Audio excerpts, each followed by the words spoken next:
Honorable audience and my dear colleagues, I'm really delighted to be here as a speaker invited by All India Ophthalmological Society. We have some dignified delegates from Egypt and also from different countries. Very good morning. Actually, ocular surface disease is a burning question nowadays, and those patients using anti-glaucoma medications, they used to suffer a lot. So this is a case of such an adverse condition within the eye, who is using the anti-glaucoma medication for the last 10 years. So that is really a painful situation.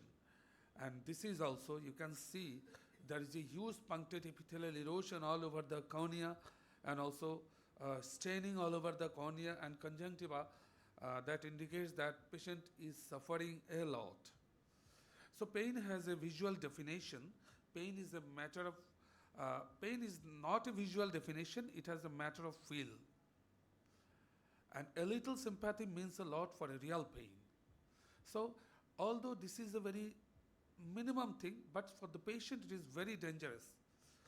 So my topic is glaucoma and ocular surface disorder. I am Dr. Shams Noman from Bangladesh.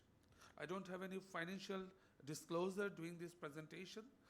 So in 4 ways glaucoma can cause the ocular surface disorder. Glaucoma causing surface disorders like bullous keratopathy due to raised intraocular pressure. Glaucoma associated with surface disorder like MGD, mammalian gland dysfunction and dry eye. Glaucoma medications with surface disorders like SPK and dry eye, and glaucoma surgery and a surface disorder like Dellen. So glaucoma usually occurs in the second half of the one's life.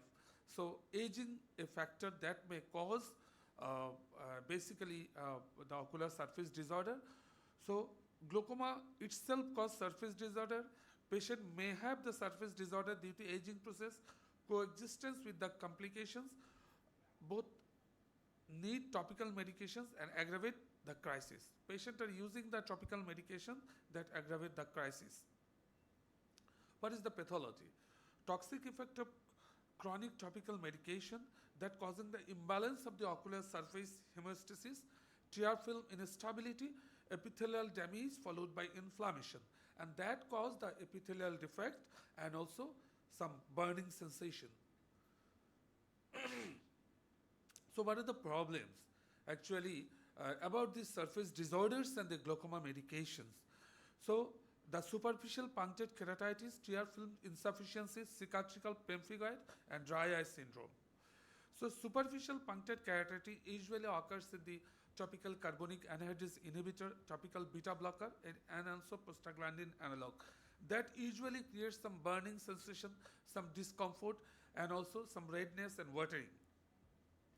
Tear film instability. Usually the tear film breakup time is reduced, and also the Sharma test, usually is not good. So actually what does it happen? In the tear film instability, when we use the anti-glaucoma medications, there is some problem in the lipid layer of the tear film, and ultimately it destabilizes the total tear film and also causing the dry eye. There is also some mucin deficiency in case of anti-glaucoma medication therapy. And allergy, this is the most devastating complications of the anti-glaucoma medication, especially in case of neovascular glaucoma where the atropine is used and also homatropine. And second one is actually the specific for the anti-glaucoma medications is the brimonidine, that causing the brimonidine allergy. What it occurs, it creates some some concretions over the lid margin, some lid blepharitis, and also periocular ecchymosis.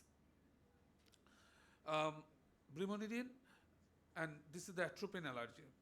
Prostaglandin analog, the prostaglandin causing the redness, prostaglandin causing the surface epithelial defect, prostaglandin causing irritation. So long-term prostaglandin use can cause some chronic eye irritation. Pseudopemphigoid is a cicatrizing conjunctivitis that mimics the ocular mucous membrane pemphigoid. Some cases of antiglaucoma medications causes the very little micropemphigoid-like reactions like beta blocker.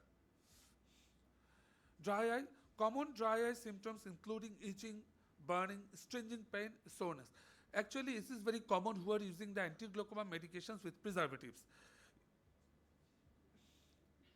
So what is the impact actually? Because patient knows that he has glaucoma, he has to use the anti-glaucoma medications for the long time, so he has to plan for his life. So what is the problem and what is the impact of ocular surface disease in a quality of life? They have a mental agony, having the blinding disease, first one. They have to buy an expensive medications like topical medications, anti-glaucoma medications. They have a burning condition, they have a grittiness, they have a watering, they have itching, they have some cosmetic problem like redness, repeated and frequent follow-up. They have to go to the doctor, they have to expend money more, and ultimately they are become frustrated when they are with the ocular surface disease. What is the management plan? Actually, what is the culprit? We have to know what are the culprits of the ocular surface diseases with anti-glaucoma medications. These are actually the preservatives. So preservatives, we have to use the preservatives to preserve the medications, but that creates a problem. So, and different countries cannot very much capable of producing the preservative medications.